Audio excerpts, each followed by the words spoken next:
এই জগতের ভিতরে আপনাকে আমাকে সৃষ্টি করেছেন, উদ্দেশ্য আছে কি নাই বলেন? আমাদের অস্তিত্ব কোথায় ছিল, কোথায় আমরা ছিলাম, কোথায় আসি, যাব কোথায়, এই চিন্তা কি আমরা কেউ করি? আমরা আমাদের অস্তিত্ব কোথায় ছিল, আমরা এখন আসি কোথায়, আর যাব কোন জায়গায়, এই বিষয়গুলি যখন আমরা আলোচনা করব, আমাদের আমলে জিন্দেগিতে পরিণত করব, তখন আমাদের আমলের পরিবর্তন হবে। বলেন না সুবহানাল্লাহ। প্রিয় হাজিরিন, এই জগতের ভিতরে আল্লাহ পাক সর্বপ্রথম কিয়ামত পর্যন্ত যত মানুষ এই পৃথিবীতে আসবে, সমস্ত মানুষ সর্বপ্রথম সবার আগে তারা ছিলেন আল্লাহ পাকের কুদরতের জগতে। বলেন না সুবহানাল্লাহ। আমরা প্রথমে কোন জায়গায় ছিলাম বলেন? আল্লাহ পাকের কুদরতে। সেখান থেকে কিয়ামত পর্যন্ত যত মানুষ এই যুগে আসবে, সমস্ত মানুষের রুহগুলাকে আল্লাহ পাক আলমে আরওয়াহ, রুহুর জগতে আমরা একত্রিত ছিলাম। বলেন না সুবহানাল্লাহ। আলমে আরওয়াহে রুহের জগতে আমরা ছিলাম।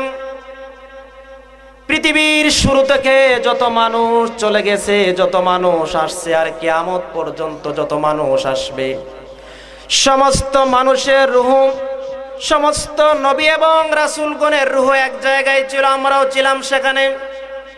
সমস্ত রুহুর মিলন মেলা জনসভা আল্লাহ রাব্বুল আলামিন করিয়েছিলেন। আল্লাহ রাব্বুল আলামিন ওই রুহুর জগৎকে সেদিন প্রশ্ন করেছিলেন, আলাস্তু বিরাব্বিকুম, আমি কি তোমাদের প্রভু নই? আমি কি তোমাদের মালিক নই? সবার আগে আল্লাহ পাকের এই প্রশ্নের জবাব যে রুহু মুবারক দিয়েছিল, সেই রুহু মুবারক হলো আপনার আমার নবীজির নূর মুবারক। বলেন না সুবহানাল্লাহ। মোল্লা আলী কারি রাহমাতুল্লাহ আলাইহি মেরাকাতের ভিতরে কথাটি সুস্পষ্ট করে ব্যাখ্যা করেছেন। সেদিন যদি আমার নবী সর্বপ্রথম বলেছিলেন কালু বালাম, আয় আল্লাহ, অবশ্যই অবশ্যই আপনি আমার প্রভু, আমাদের প্রভু। আমার দয়াল নবীজির নুরানি জবান থেকে এই উত্তর শোনার পরে সকল নবী এবং রাসূলগণের রূহ, আমরাও সেখানে যেদিন ছিলাম, সমস্ত রূহ সেদিন আমার নবীজির জবান মুবারকের কণ্ঠের সাথে সেদিন সবাই বলেছিলাম কালু বালা। বলেন না সুবহানাল্লাহ। কিতাবের ভিতরে আসছে, সেদিন যদি আমার নবীজি এই জবাব না দিতেন, কোন নবী এবং রাসূলগণের রূহ সেদিন সেই জবাব দিতে পারতো না। বলেন না সুবহানাল্লাহ। আমরা ছিলাম রুহুর জগতে। এই রুহুর জগৎ থেকে আমরা চলে আসলাম আলমে আরহাম, মায়ের পেটের ভিতরে। এই পেটকে বলা হয় আলমে আরহাম, রেহেম, মায়ের রেহেমের ভিতরে আমরা ছিলাম। বলেন না সুবহানাল্লাহ। বাবা এবং মায়ের মাধ্যমে আমরা সেই রুহের জগৎ থেকে আলমে আরওয়াহ থেকে আলমে আরহামে চলে আসলাম। বাবা এবং মায়ের মাধ্যমে ইয়াখরুজু মিন বাইনিস সুলবি ওয়াত তারাইব, একটি নাপাক পানির ফোঁটার মাধ্যমে আল্লাহ রাব্বুল আলামিন আমাদেরকে মায়ের পিঠরে অস্তিত্ব দান করেছেন। বলেন না সুবহানাল্লাহ। মায়ের পেটে আমরা 10 মাস ছিলাম। ওই মায়ের পেটটাকে মনে করেছিলাম বিশাল একটি জগৎ। আল্লাহ বললেন, না রে বান্দা, ওই মায়ের পেটটা তোমার জন্য বিশাল জগৎ নয়। দুনিয়ায় চলে আসার যখন সময় হলো, আল্লাহ পাক ফেরেশতাকে অর্ডার দেন, ফেরেশতারা যাও, এক ধাক্কা দিয়ে ওই আদম সন্তানকে তুমি দুনিয়ার জমিনে পাঠাইয়া দাও। বলেন না সুবহানাল্লাহ। মায়ের পেট থেকে আমরা দুনিয়ার জমিনে আসলাম। বলেন না সুবহানাল্লাহ। তাহলে আমরা এখন কত নম্বর জায়গায় আছি বলেন? প্রথমে ছিলাম আল্লাহর কুদরতে, এরপরে রুহের জগতে, এরপরে মায়ের পেটে, এরপরে দুনিয়ার জমিনে 4 নম্বর স্টেশনে আমরা অবস্থান করছি। বলেন না সুবহানাল্লাহ। এই স্টেশন কি শেষ, না গাড়ি সামনে যাবে? সামনে যাবে কি যাবে না? সামনে যেই কবরস্থান, এই যে এখানে হাজার হাজার মুমিন মুসলমান শায়িত আছে, তারা কিন্তু 5 নম্বর স্টেশনে চলে গেছে। বলেন না সুবহানাল্লাহ। আমরা আছি এখন 4 নম্বর স্টেশনে। 3টি স্টেশন অতিক্রম করে 4 নম্বর জায়গায় দুনিয়ার জমিনে আসছি। এই দুনিয়ার জমিনে আসার পরে ওই যে আলমে আরোহা রূহের জগতে একটি ওয়াদা করেছিলাম, ওগো আল্লাহ আপনি আমাদের প্রভু, দুনিয়ার জমিনের লোভ লালসা দুনিয়াবি তাড়নায় পড়ে আমরা আমাদের প্রভুকে বেমালুম ভুলে গেছি। এই দুনিয়ার জমিনের ফিতনা ফাসাদ, পরিবার পরিজন, সন্তান আদি, এই দুনিয়ার জমিনের ভিতরে আমরা এসে মহান আল্লাহ রব্বুল আলামিনকে আমরা ভুলে গেছি। বলবেন হুজুর কেমনে? আমরা তো আল্লাহকে এক জানি, ভাই এই জানা সেই জানা নয়। আল্লাহর পরিচয় যদি আপনি জানতেন, এক মুহূর্ত দুনিয়াবি কাজে আপনি ব্যয় করতেন না। আমরা দুনিয়ার জমিনে আসলাম, এই দুনিয়ার জমিনকে আমরা মনে করি স্থায়ী ঠিকানা। বাল তুসিরুনাল হায়াতাদ দুনিয়া ওয়াল আখিরাতু খায়রুন ওয়া আবকা। বলেন না সুবহানাল্লাহ। আমরা মনে করি, আল্লাহ পাক বলেন বনি আদম তোমরা মনে করে দুনিয়ার জমিন তোমাদের স্থায়ী ঠিকানা, বরং এই দুনিয়ার জমিন তোমাদের স্থায়ী ঠিকানা নয়। ওয়াল আখিরাতু খায়রুন ওয়া আবকা, ওই আখিরাত তোমার জন্য সবচাইতে শ্রেষ্ঠ দামি জগৎ। বলেন না সুবহানাল্লাহ। এই দুনিয়ার জমিনে আমরা এসেছি, আমাদের একটি মিশন আছে কি নাই বলেন? আল্লাহ রাব্বুল আলামিন বলেন দুনিয়ার জমিনে একমাত্র ইবাদত আর গোলামি করার জন্য তোমাদেরকে পাঠিয়েছি। আদ-দুনিয়া মাজরাতুল আখিরাহ, দুনিয়া হচ্ছে আখিরাতের জন্য শস্যক্ষেত্র। বলেন না সুবহানাল্লাহ। সম্মানিত হাজিরিন, এরপরে এই জগৎ থেকে আমরা সংক্ষিপ্ত কথা আমার, এই জগৎ থেকে পরে যেই জগতে চলে যাব সেটি হচ্ছে 5 নম্বর জায়গা, সেটির নাম হচ্ছে আলমে বরজখ। বলেন না সুবহানাল্লাহ। দুনিয়ার জমিন থেকে আমাদেরকে চলে যেতে হবে রে ভাই। এই দুনিয়ার জমিনে কেউ থাকবো না। ইজা জাআ আজালুহুম লা ইস্তাখিরুনা সাআতাও ওয়ালা ইস্তাকদিমুন। মৃত্যুর সময় যখন তোমার মাতার শিহরের পাশে আসবে, একটি সেকেন্ডও পরে যাবে না, সামনেও আসবে না। যেই জায়গায় তোমার হুকুম হবে সেই জায়গায় মৃত্যু তোমাকে পাকড়াও করে ফেলবে। বলেন না সুবহানাল্লাহ। সম্মানিত হাজিরিন, এই জন্য এই দুনিয়ার জীবন, মুসলিম শরীফের হাদিস, আল্লাহর রাসূল সাল্লাল্লাহু আলাইহি সাল্লাম বলেছেন, কিতাবুজ জুহুদ বুখারী শরীফের অধ্যায়, কোন মানুষ যখন পড়ে অন্তরের চোখ দিয়া জুহুদ অধ্যায়, দুনিয়া বিরাগী, এই হাদিসগুলি পড়লে দুনিয়ার জীবন কিছু নয় ভাই। এই জুহুদের আলোচনা তো আমাদের মাহফিলগুলোতে নাই। আছে বলেন? দুনিয়া কিছুই না। আল্লাহর রাসূল সাল্লাল্লাহু আলাইহি সাল্লাম বলেছেন, আদ-দুনিয়া হুলওয়াতুন হাদিরাতুন ফাত্তাকুদ দুনিয়া ওয়াত্তাকুন নিসা, আও কামা ক্বালা আলাইহিস সালাতু ওয়াস সালাম। মুসলিম শরীফের হাদিস, আল্লাহর নবীজি বলেছেন, আদ-দুনিয়া হুলওয়াতুন হাদিরাতুন, এই দুনিয়া হচ্ছে সবুজের সমারোহে, চাকচিক্যের সমারোহে ঢাকা একটি জগৎ। বলেন না সুবহানাল্লাহ। ফাত্তাকুদ দুনিয়া, ও জগতের মানুষ তোমরা দুনিয়ার মোহকে, দুনিয়ার লালসাকে ভয় করো। ওয়াত্তাকুন নিসা, আর মহিলাদের ছলনা থেকে তোমরা বেঁচে থাকো। বলেন না সুবহানাল্লাহ। প্রথম বললেন কি? আমাকে বলেন কি মেসেজ দিলেন আমার নবীজি? বললেন দুনিয়ার জীবন হচ্ছে কি সবুজের সমারোহে, যেদিকে দেখবেন সেদিকে লোভ লালসা আছে কি নাই বলেন? আছে কি নাই বলেন? এই দুনিয়া হচ্ছে একটি পচা পায়খানা। এই জগৎটাকে সাজানোর জন্য মানুষ ব্যস্ত হয়ে গেছে। সম্মানিত হাজিরিন, এই দুনিয়া আমাদের জন্য স্থায়ী ঠিকানা নয়। সম্মানিত হাজিরিন, আমি যে কথা বলছিলাম, এই জন্য আল্লাহর রাসূল সাল্লাল্লাহু আলাইহি সাল্লাম বলেছেন, আদ-দুনিয়া মালউনাতুন মালউনুন মা ফিহা ইল্লা যিকরুল্লাহ। বলেন না সুবহানাল্লাহ।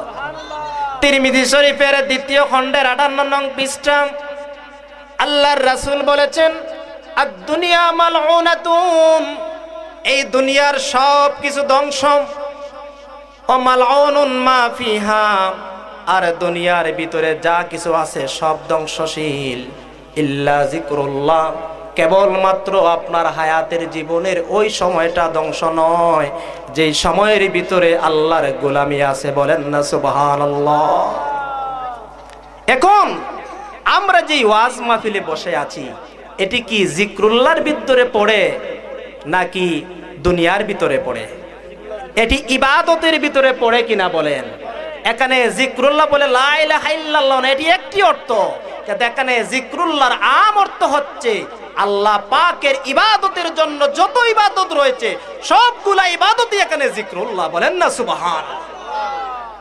তাহলে যারা 5 ওয়াক্ত নামাজ পড়ে মাহফিলে বসে দ্বীনি কথা শুনে, আর যারা বাড়ি করে বসে আছে, তারা কি জিক্রুল্লাহর ভিতরে আছে না দুনিয়ার ভিতরে আছে? দুনিয়ার ভিতরে আছে।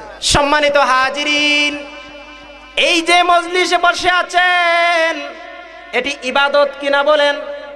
এটি ইবাদত। এই সময়ের দাম কিয়ামতের ময়দানে অনেক বেশি, অনেক কথা, অনেক আলোচনা। বাইহাকি শরীফের হাদিসের ভিতরে আসছে, কিয়ামতের ময়দানে মানুষের গোটা জীবনকে 70-80 বছর বয়সকে আল্লাহ পাক 2 ভাগ করবেন। কয় ভাগ বলেন? আমার কথা কি বুঝে আসে ভাই? খুব লক্ষ্য করে শুনুন। কিয়ামতের ময়দানে আমাদের জীবনের হায়াতের জীবনকে 2 ভাগ করবেন। আমাদের জীবনের ভিতরে যেই ইবাদত, যেই সময়টা দুনিয়ার জন্য আমরা ব্যয় করেছি, আল্লাহর ইবাদতের জন্য ব্যয় করতে পারি নাই, ওই সময়গুলিকে আল্লাহ ভাগ করবেন।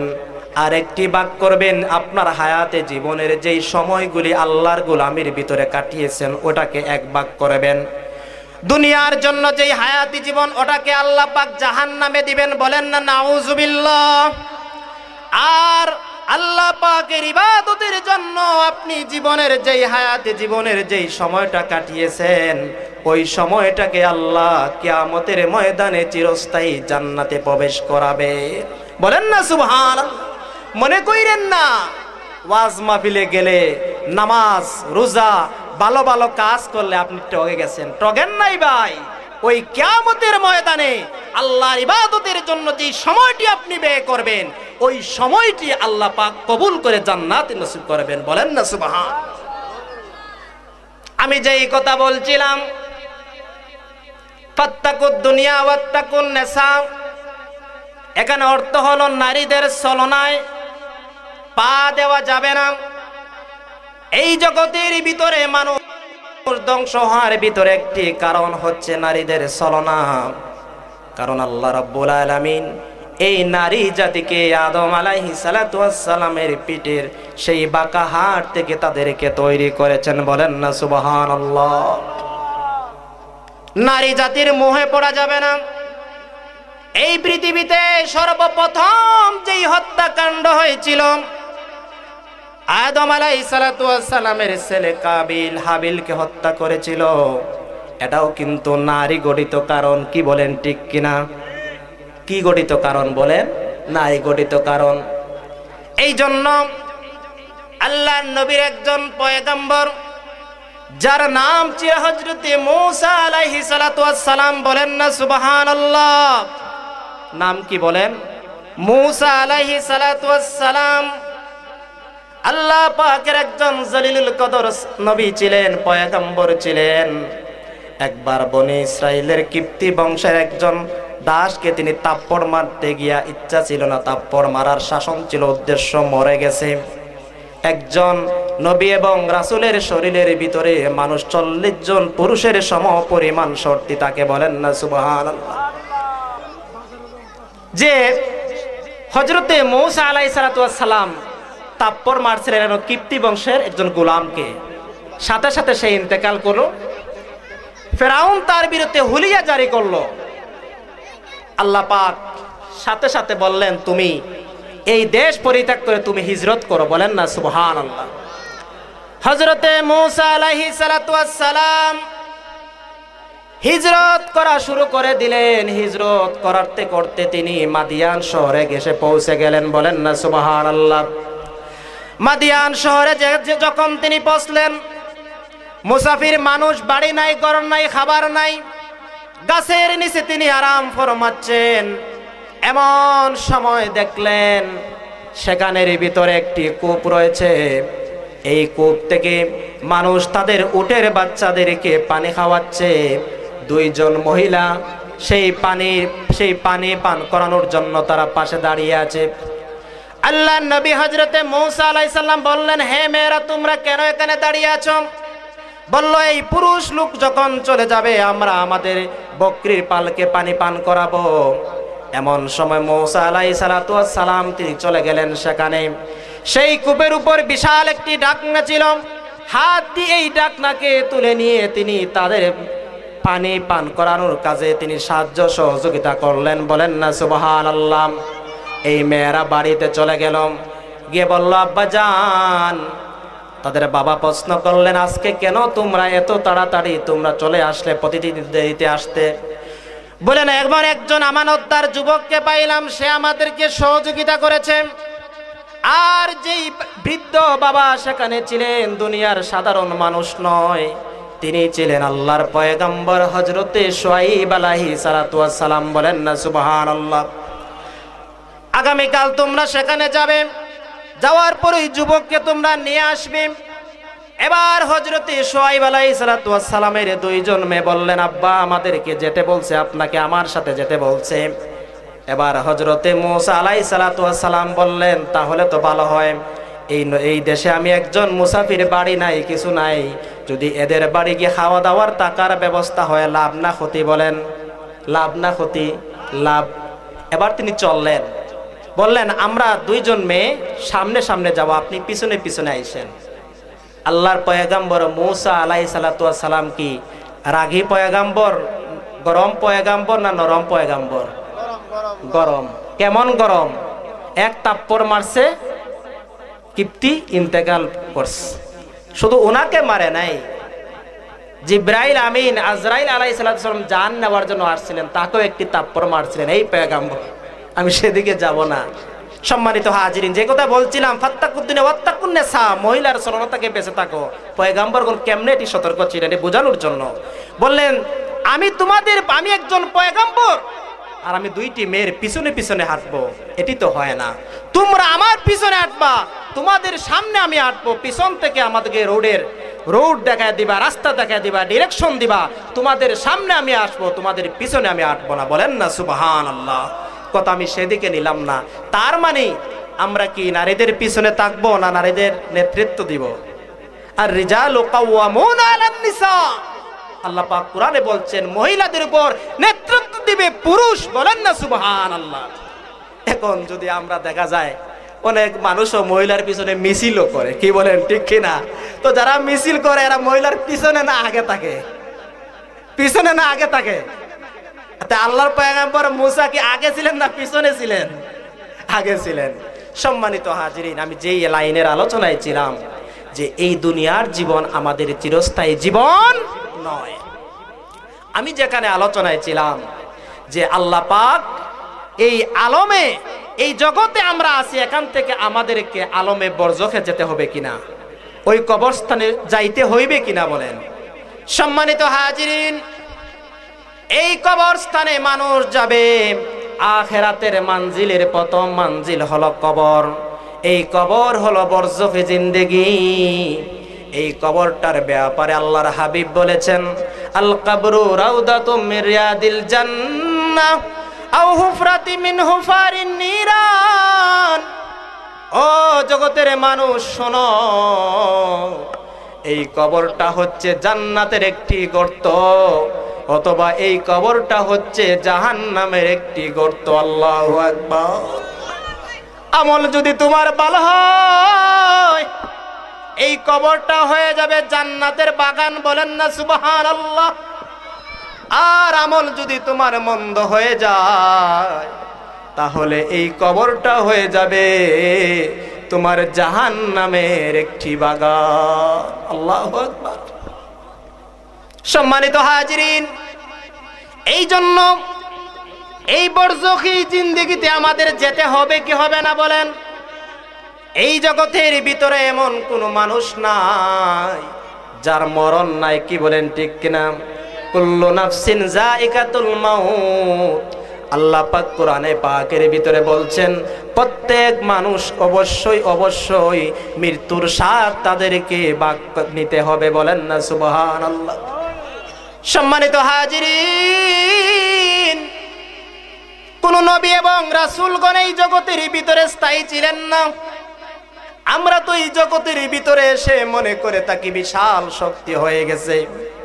ভাইরা আমার, বন্ধুরা আমার, যারা ক্ষমতার চেয়ারে বসে ওই ক্ষমতার চেয়ার কিন্তু মৃত্যু পর্যন্ত শেষ। মৃত্যু হয়ে গেলে তার হাত আর কথা বলে না, চোখ কথা বলে না। লাশ যখন একজন গোসল দেওয়ায় যেদিকেই নেই সেদিকেই যায়, কি বলেন ঠিক কিনা? অথচ তার হাতের ইশারায় কত ক্ষমতা ছিল। এই জন্য ক্ষমতার পাওয়ার মৃত্যু পর্যন্ত শেষ। পরিবার পরিজনের মহব্বত কবর পর্যন্ত শেষ। আপনি যখন ইন্তেকাল করবেন, আপনার মা, আপনার বাবা, আপনার ছেলে, আপনার পরিবার পরিজন সম্মানের সহিত আপনাকে গোসল জানাজা দিয়ে সম্মানের সহিত কবর পর্যন্ত তারা নিতে পারবে। কিন্তু কবরে যখন আপনার শোয়াইবে ওই জায়গায় পর্যন্ত আপনার আত্মীয় স্বজনের মহব্বত শেষ, কি বলেন ঠিক কিনা? কিন্তু নেক আমলের পাওয়ার আল্লাহর জান্নাত পর্যন্ত। বলেন না সুবহানাল্লাহ। কথা তিনটা, কয়টা বলেন? কথা কয়টা বলেন? ক্ষমতার পাওয়ার মৃত্যু হলেই শেষ। যেই পরিবার পরিজনের পিছনে সময় দিতে গিয়ে আল্লাহর ইবাদত করেন না, ওই পরিবার পরিজনের ভালোবাসা কিন্তু কবর পর্যন্ত শেষ। আর আমলের পাওয়ার ওই কবর থেকে শুরু হয়ে জান্নাত পর্যন্ত। বলেন না সুবহানাল্লাহ। সম্মানিত হাজিরিন, এই জন্য আল্লাহর রাসূল সাল্লাল্লাহু আলাইহি সাল্লাম বলেছেন, কুন ফিদ দুনিয়া কান্নাকা গরিবুন আও আবিরিস সাবিল আও কামা কালা আলাইহিস সালাতু ওয়াস সালাম। কুন ফিদ দুনিয়া কান্নাকা গরিব আও আবিরিস সাবিল। এই দুনিয়ার জীবন মনে করবা দুইটি বৈশিষ্ট্য। মনে করবা দুনিয়ার জীবনে গরিবী জীবন, নিঃস্ব জীবন, ফকির জীবন মনে করবা। আর মনে করবা এই দুনিয়ার জীবন মুসাফিরের মতো জীবন। বলেন না সুবহানাল্লাহ। একজন মুসাফির এখান থেকে ঢাকা চলে যাবে, মুসাফির হয়ে যাবে। সেখানে 1-2 দিন থাকার পরে তার কামাল্লায় গ্রামে চলে আসবে। ওই ঢাকা যেমন তার স্থায়ী ঠিকানা নয়, তদ্রূপ ভাবে এই দুনিয়ার জীবন আমাদের স্থায়ী ঠিকানা নয় রে বাবা। আল্লাহর রাসূল বলেছেন, ইমাম গাজ্জালী রাহমাতুল্লাহ আলাইহি মস্ত বড় একজন পণ্ডিত ছিলেন। ইমাম গাজ্জালী রাহমাতুল্লাহ আলাইহি বলেন, বিশাল সাগরের মধ্যে যদি কোনো মানুষ তার শাহাদাত আঙ্গুলি এরকম যদি ডোবায় আবার উপরের দিকে উত্তোলন করে, এই আঙ্গুলির ভিতরে যেই পানিগুলা লাগলো এই পানি হলো দুনিয়ার জীবন। বিশাল সাগরের ভিতরে যেই পানি রাশি রয়ে গেল ওই পানি হলো আখিরাতের জীবন। বলেন না সুবহানাল্লাহ। সম্মানিত হাজিরিন, এই দুনিয়ার জীবন মুমিনের জন্য আসল ঠিকানা নয়। হযরতে আবু হুরায়রা রাদিয়াল্লাহু তাআলা আনহু বলেন, আদ-দুনিয়া সিজনুল মুমিনি ওয়া জান্নাতুল কাফির। আদ-দুনিয়া সিজনুল মুমিন। দুনিয়া হচ্ছে একজন মুমিনের জন্য জাহান্নাম, আর একজন কাফিরের জন্য দুনিয়া হচ্ছে তার জান্নাত। প্রশ্ন করবেন, হুজুর মুমিনের জন্য দুনিয়া জাহান্নাম কেমনে হয়? একজন মুমিন ব্যক্তি চাইলেও সে কিন্তু ইসলাম গর্হিত কাজ করতে পারে না। একজন মুসলিম চাইলেও কিন্তু সে খারাপ কাজ করতে পারে না। একজন কাফের চাইলে কিন্তু সে খারাপ কাজ করতে পারে। কি বলেন ঠিক কিনা? একজন হিন্দু যদি দাঁড়াইয়া প্রস্রাব করে আপনি কিছু বলবেন? বলবেন না। একজন হিন্দু যদি গুনার কাজ করে আপনি কিছু বলবেন? এ গুনাহ করলে কি না করলে কি, আমি নামটা ধরছি খারাপ লাগেনি না ভাই, এটা ইসলামের ব্যাখ্যা। আর একজন মুমিন সে যদি দাঁড়াইয়া প্রস্রাব করে গায়ে লাগবে কিনা বলেন? যে পারবে না, কারণ সে একজন মুমিন, তার চলার শক্তি অত্যন্ত সীমিত, চাইলেও 10 জন মানুষের মতো সে সব কাজ করতে পারে না। এই জন্য আল্লাহর রাসূল বলেছেন একজন মুমিনের জন্য এই দুনিয়ার জীবন হচ্ছে জাহান্নাম। সম্মানিত হাজিরিন, এই দুনিয়ার জীবন যত কন্ট্রোল করবেন, ইবাদতের ভিতরে কাটাবেন, কিয়ামতের ময়দানে ওই ইবাদতের উসিলায় আল্লাহ জান্নাত দিয়ে দিবেন। বলেন না সুবহানাল্লাহ। সম্মানিত হাজিরিন, ওই আলমে বরজখের ভিতরে মৃত্যু নামক একটি সময় আমাদের ভিতরে আসবে। আল্লাহর রাসূল সাল্লাল্লাহু আলাইহি সাল্লাম তিনিও ইন্তেকাল করেছেন। হযরতে মূসা আলাইহিস সালাতু ওয়াস সালামও ইন্তেকাল করেছেন। হযরতে সুলাইমান আলাইহিস সালাতু ওয়াস সালাম তিনিও ইন্তেকাল করেছেন। হযরতে সুলাইমান আলাইহিস সালাতু ওয়াস সালামের কাছে যখন আজরাইল আলাইহিস সালাতু ওয়াস সালাম আসলেন, এখন আজরাইল আলাইহিস সালাতু ওয়াস সালাম কি সবার কাছে আসছেনি আপনাদের কাছে? আমার কথা কি বোঝা যায়? আমার কথা কি বুঝেন আপনারা? এই জগতের ভিতরে 4 জন ফেরেশতা। প্রধান ফেরেশতা কয়জন ভাই? 4 জন।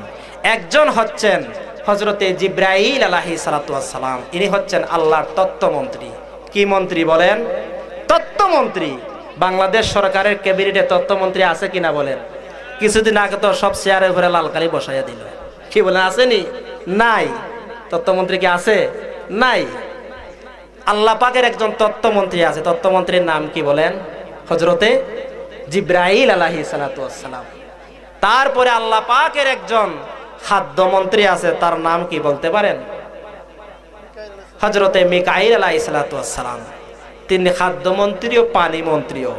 গোটা সৃষ্টির ভিতরে যত খাদ্যের প্রয়োজন হবে, পানির প্রয়োজন হবে, সেই মিকাইল আলাইহিস সালাতু ওয়াস সালাম আমাদের বন্টন করেন। বলেন আল্লাহু আকবার।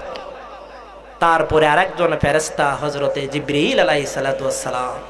আরেকজন ফেরেশতার নাম হযরতে আজরাইল আলাইহিস সালাতু ওয়াস সালাম।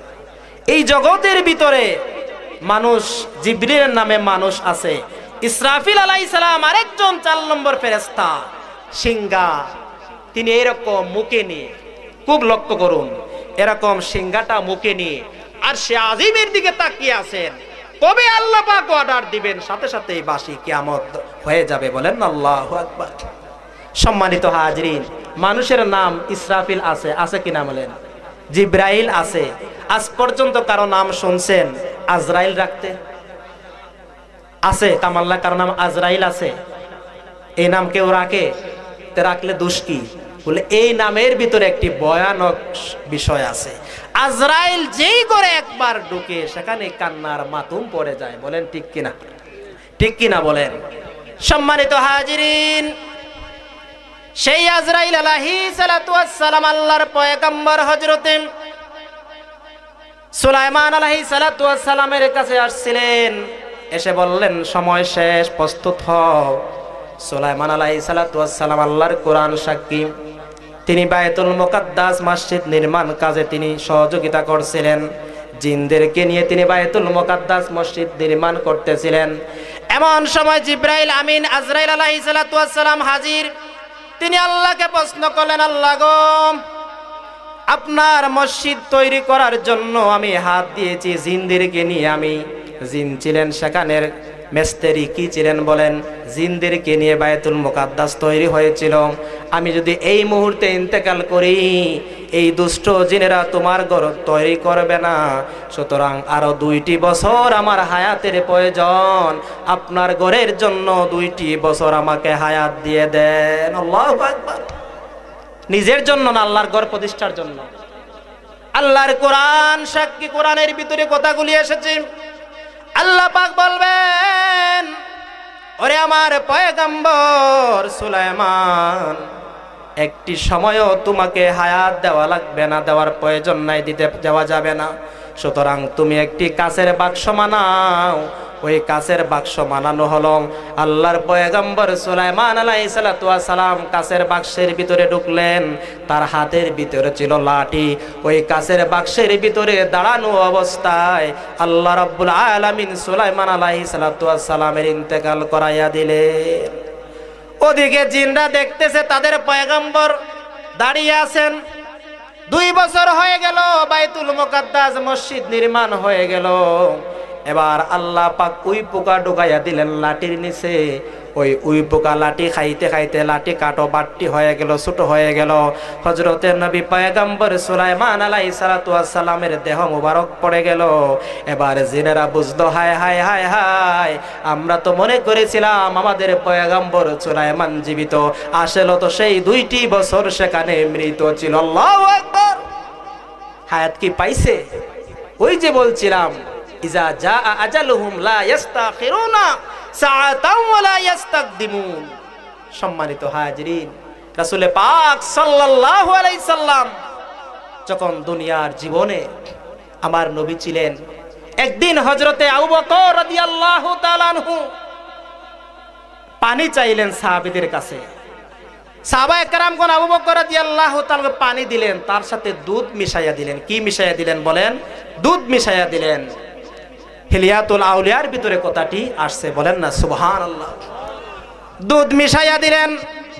এবার আল্লাহর নবীর সাহাবীরা যখন সিদ্দিক আকবর রাদিয়াল্লাহু তাআলা আনহুর কাছে এরকম গ্লাসটা ধরলেন, যখন তিনি পানিটা পান করবেন তখন তিনি কান্না শুরু করে দিলেন। মধুর ঘ্রাণ পাওয়া যায় পানির ভিতরে। পানির ভিতরে যখন মধুর ঘ্রাণ পাইলেন তখন তিনি এত কান্না শুরু করে দিলেন। হযরতে সিদ্দিক আকবরের কান্না দেখে নবীর সাহাবীরা সবাই কান্না শুরু করে দিলেন। ওই কান্না, ওই মজলিসের ভিতরে কান্নার মাতম পড়ে গেল। সিদ্দিক আকবর কি মানুষ যে বলবেন, রে আল্লাহর নবীর সাহাবী তুমি কান্নাটা থামাও, সেই সুযোগ নাই, বলেন না সুবহানাল্লাহ। অনেকক্ষণ তিনি কাঁদলেন। এবার তিনি যখন তার চোখ মুবারক, তার চোখ যখন তার কাপড় দিয়া মুছলেন, এবার আল্লাহর নবীর সাহাবীরা নবীকে, ওই সিদ্দিক আকবরকে প্রশ্ন করলেন, ভাই আবু বকর, তুমি পানির গ্লাসটা হাতে নিয়ে এমন ভাবে কেন তুমি কাঁদলে? কোন কারণে তুমি কাঁদলে? বলেন না সুবহানাল্লাহ। সিদ্দিক আকবর সেদিন জবাব দিয়েছিলেন, লে আল্লাহর নবীর সাহাবীরা শুনো, একদিন রাসূল পাক সাল্লাল্লাহু আলাইহি সাল্লাম মজলিসে বসা ছিলেন, আমি আমার নবীজির পাশে ছিলাম। বলেন না সুবহানাল্লাহ। আমি আমার নবীজির পাশে ছিলাম। এমন সময় নবীজির ডান হাত দিয়ে এরকম ইশারা করে কি যেন তাড়াচ্ছেন, কি যেন তাড়াচ্ছেন। বলেন না সুবহানাল্লাহ। সামনে আমার কাছে কোনো মানুষ নাই, কোনো প্রাণী নাই, কোনো জীবজন্তুর কিছু নাই। নবীজি ইশারা করে কি যেন সরাচ্ছেন। কিছুক্ষণ পরে হযরতে সিদ্দিক আকবর নবীকে প্রশ্ন করলেন, ওগো নবী, আমি তো চোখ দিয়ে দেখলাম না, আপনি কি ইশারায় তাড়ালেন? কি তাড়ালেন? কোন জিনিসকে আপনি দূর দূর করলেন? আমার নবীজি সেদিন বলেছিলেন, ওরে আমার বন্ধু আবু বকর, আমি এই চোখ দিয়ে যা দেখি তোমরা এই চোখ দিয়ে তা দেখো না। বলেন না সুবহানাল্লাহ। আমি দেখলাম দুনিয়া আমার সামনে হাজির হয়ে গেল। কি বলেন? কি দুনিয়া আমার সামনে হাজির হয়ে এলো, আর দুনিয়া আমাকে বলতেছে, ওরে নবী, আমাকে আপনি গ্রহণ করেন, আমাকে ধরেন। আমি বললাম, না না না না, তুমি দুনিয়ার মহব্বত, তোমাকে আমি ধরব না। এই জন্য আমি ওই দুনিয়াকে হাত দিয়ে তাড়িয়ে দিয়েছি। বলেন না সুবহানাল্লাহ। দুনিয়া আমাকে সেদিন বলেছিল, ওরে নবী মুহাম্মদ, আপনি আমি দুনিয়াকে তাড়িয়ে দিলেও আপনার উম্মতেরা আমি এই দুনিয়াকে বড় আদর যত্ন করে আমার ভালোবাসার ছলনায় পড়ে তাদের জীবন ধ্বংস করে দিবে। আল্লাহু আকবার। কিতাবুজ জুহুদের ভিতরে কথাগুলি আছে। আল্লাহর নবী বলেছেন, যে আমার উম্মতেরা এই দুনিয়ার মহব্বতে যখন পড়ে যাবে তখন তারা পরকালী জীবন তারা ধ্বংস করে ফেলবে। আল্লাহু আকবার। আমার নবী যদি দুনিয়া চাইতেন, কোন নবী এবং পয়গম্বরগণ দুনিয়া চান নাই। আমার নবীজির ঘরের ভিতরে 7 দিন পর্যন্ত আগুন জ্বলতো না, বলেন না আল্লাহু আকবার। এত জুহুদি জীবন আমার নবীজির ছিল। আম্মা জান হযরত আয়েশা বলেন, ওগো নবী, আপনি যা চান আল্লাহ তো তা কবুল করেন, কেন একটু ধন চান না? আল্লাহর নবী সেদিন বলেছিলেন, ওগো আয়েশা শুনো, ওই যে মক্কার 7.5 মাইল পাহাড় দেখতেছো, ওই পাহাড়কে যদি আমি নবী বলতাম, রে পাহাড় তুমি স্বর্ণের পাহাড় হয়ে যাও, আর ওই পাহাড় স্বর্ণের পাহাড় হয়ে যাইতো, স্বর্ণের পাহাড় হয়ে আমি নবীজির কদম মুবারকের পিছনে পিছনে হাঁটতো, বলেন না সুবহানাল্লাহ। কিন্তু আমি দুনিয়া চাই নাই, দুনিয়া চাই নাই, আমি দুনিয়া চাই নাই, আমি চেয়েছি আখিরাত, বলেন না সুবহানাল্লাহ। আল্লাহর নবীর সাহাবী হযরত আবু বকর রাদিয়াল্লাহু তাআলা আনহু যখন কবরের পাশ দিয়ে যাইতেন, তিনি হাউমাউ করে কান্না শুরু করে দিতেন। একজন সাহাবী প্রশ্ন করলেন, আবু বকর, আপনি কবর দেখলে কেন কাঁদেন? আবু বকর সেদিন জবাব দিয়েছেন, নবীর সাহাবী শোনো, আল্লাহর নবী একদিন ওয়াজ করতেছিলেন, সেই মজলিসে আমি ছিলাম। আল্লাহর নবী বলেছিলেন, আখিরাতের প্রথম স্টেশন, প্রথম মঞ্জিল হলো এই কবর, বলেন না সুবহানাল্লাহ। সম্মানিত হাজিরিন, এই জন্য এই দুনিয়ার জীবনকে প্রাধান্য দিবেন না। এই দুনিয়ার জীবনের কাজ আপনার স্থায়ী নয়, এরপরে আরেকটি জগৎ আছে, ওই জগতে আমাদেরকে যেতে হবে কিনা বলেন? ওই কবর, কত মানুষের জানাজা আমরা পড়িয়েছি, আপনারা পড়েছেন, কত মানুষের লাশ আপনারা গোসল দিয়েছেন, কত মানুষের কবরে আপনারা নেমেছেন, কিন্তু আপনি কি একটা বার চিন্তা করছেন আমার তো জীবনের কোনো গ্যারান্টি নাই? একটি উদাহরণ আপনাদেরকে আমি দেই। একজন মানুষ ঢাকা যাবে, সে যদি কোম্পানিগঞ্জ বাজারে গিয়ে টিকিট করে আর বলে আপনার গাড়ি আসবে ভোর 4টায়, এখন বাজে রাত 8টা, এখন সে লোক বলল আমি এখানে আরাম করার জন্য যদি সে একটু বেড বিছানা কিনে, খাট কিনে, বালিশ কিনে, জাজিম কিনে, মশারি কিনে, মানুষ তাকে পাগল বলবে না ভালো বলবে? সবাই কথা বলেন বোঝানোর জন্য, পাগল বলবে না না ভালো বলবে? পাগল বলবে। 4-5 ঘন্টার জন্য কি সেখানে বিছানা কিনা লাগে?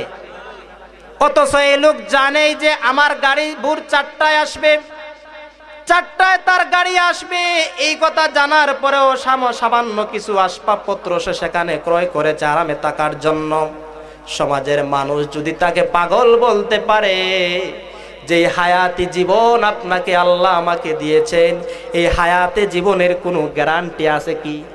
কোন সময় মরবেন কপালে লেখা আছে কি? তাহলে ওই লোকটা যদি পাগল হয়ে যায়, তার চাইতে বড় পাগল আর হাম্মুক হলো এই দুনিয়ার মানুষ, বলেন না সুবহানাল্লাহ। কি কয় এখানে কইতে হবে নাউজুবিল্লাহ। টেস্ট করলাম আপনাদেরকে, বুঝেননি? কোন জায়গায় সুবহানাল্লাহ, কোন জায়গায় আউজুবিল্লাহ নাউজুবিল্লাহ আমরা শ্রোতারাও বুঝি না, কি বলেন ঠিক কিনা? এজন্য বক্তারা মাঝে মধ্যে আপনাদেরকে টেস্ট করে, কথা কি বুঝাইতে পারছি? তাহলে আপনার এই জীবনের কোনো গ্যারান্টি নাই। কোনো গ্যারান্টি আছে কখন মরবেন এর কোনো গ্যারান্টি আপনার কাছে লিখিত আছে? নাই। আইনামা তাকুনু ইদরুকুমুল মাউতু ওয়ালাউ কুনতুম ফি বুরুজিম মুশাইয়াদা। আল্লাহ পাক বলছেন, বান্দারে তুমি যদি বিশাল শক্ত প্রাচীরের ভিতরে অবস্থান করো, শক্ত প্রাচীর, জায়গার ভিতরে অনেক সিকিউরিটি রয়েছে, মৃত্যু তোমাকে ওই প্রাচীরের ভিতরে গ্রাস করবে, বলেন না সুবহানাল্লাহ। আইনা মাফার, কোন জায়গায় আপনি পালাবেন? মৃত্যু থেকে কোনো পালানোর রাস্তা নেই। এই জন্য রাসূল পাক সাল্লাল্লাহু আলাইহি সাল্লাম দুনিয়ার জীবনে যখন ছিলেন, তিনি সাহাবায়ে কেরামদেরকে বলতেন, রে সাহাবায়ে কেরাম, এই দুনিয়ার জীবন স্থায়ী জীবন নয়, একজন মুমিনের জন্য এই দুনিয়ার জীবন স্থায়ী ঠিকানা নয়, একজন কাফেরের জন্য এই দুনিয়ার জীবন স্থায়ী ঠিকানা। সম্মানিত হাজিরিন, আল্লাহর রাসূল সাল্লাল্লাহু আলাইহি সাল্লাম, রাসূলে পাক সাল্লাল্লাহু আলাইহি সাল্লাম জীবনের শেষ মুহূর্তে যখন অসুস্থ হয়ে গেলেন, জামাতে নামাজে যাইতে পারেন না, কয়েকজন সাহাবীর কাঁধের ভিতরে ভর করে আমার নবী জামাতে যাইতেন। নবীজি যখন আরো অসুস্থ হয়ে গেলেন, জামাতে যাইতে পারেন না, সিদ্দিক আকবরকে বললেন, ওগো আয়েশা, তুমি তোমার বাবাকে বলো মসজিদের ইমামতি করতে। হযরত আয়েশা সিদ্দিকা বললেন, ইয়া রাসূলুল্লাহ, আপনি এই দায়িত্ব আমার বাবা আবু বকরকে দিবেন না, আপনি এই দায়িত্ব আপনি ওমরকে দেন। ওমর শক্ত দিলের মানুষ, আমার বাবা নরম দিলের মানুষ। আপনার মুসল্লায় দাঁড়াইয়া যখন আপনাকে দেখবে না, আমার বাবা সেখানে হাউমাউ করে কান্না শুরু করে দিবে। আমার নবীজি বললেন, আয়েশা, যাই নির্দেশ দিয়েছি তাই করো। সম্মানিত হাজিরিন, হযরত আবু বকর সিদ্দিক রাদিয়াল্লাহু তাআলা আনহু যখন তার ইমামতিতে মসজিদে নববীতে জামাত শুরু হয়ে গেল, সাহাবায়ে কেরামদের ভিতরে কান্নার রোল পড়ে গেল। হায় রে, আর বেশি দিন বুঝি রাহমাতুল লিল আলামিনের পিছনে আমরা নামাজ পড়তে পারবো না। আমার নবীজি আরো অসুস্থ হয়ে গেলেন। অসুস্থের মাত্রা যখন তীব্র থেকে তীব্রতর হয়ে গেল, এমন সময় আল্লাহ রাব্বুল আলামিন আমার নবীজিকে নেওয়ার জন্য একজন ফেরেশতাকে পাঠিয়েছেন। তার নাম কি বলেন? তার নাম কি বলেন? হযরতে আজরাইল আলাইহিস সালাতু ওয়াস সালামকে পাঠিয়ে দিলেন সেখানে। রাসূল পাক সাল্লাল্লাহু আলাইহি সাল্লাম অসুস্থ হয়ে গেলেন। আল্লাহ রাসূল সাল্লাল্লাহু আলাইহি সাল্লামের দরবারে হযরতে আজরাইল আলাইহিস সালাতু ওয়াস সালাম সেদিন আসছিলেন। হ্যাঁ, আসছিলেন, জি জি আসছিলেন। আসার পরে রাসূল পাক সাল্লাল্লাহু আলাইহি সাল্লামের এই পৃথিবীর সব ঘরে অনুমতি, মানুষের ঘরে মানুষ যখন প্রবেশ করে অনুমতির দরকার আছে কি নাই বলেন? কিন্তু এই জগতের ভিতরে একজন মানুষের কোনো অনুমতির প্রয়োজন হয় না। একজন মুমিন যখন কোনো মুমিনের ঘরে ঢুকে, কোরআন সূরাতুল হুজুরাত বলছে, ইয়া আইয়ুহাল্লাযিনা আমানু লা তাদখুলু বুয়ুতান গায়রা বুয়ুতিকুম হাত্তা তাস্তানিসু ওয়া তুসাল্লিমু আহলিহা। যেই ঘর তোমার নয় ওই ঘরে প্রবেশ করার দুইটি বৈশিষ্ট্য, দুইটি শর্ত। সালাম দিতে হবে, অনুমতি নিতে হবে। সালাম আর অনুমতি না নিয়া অন্যের ঘরে প্রবেশ করা এটি জায়েজ না হারাম?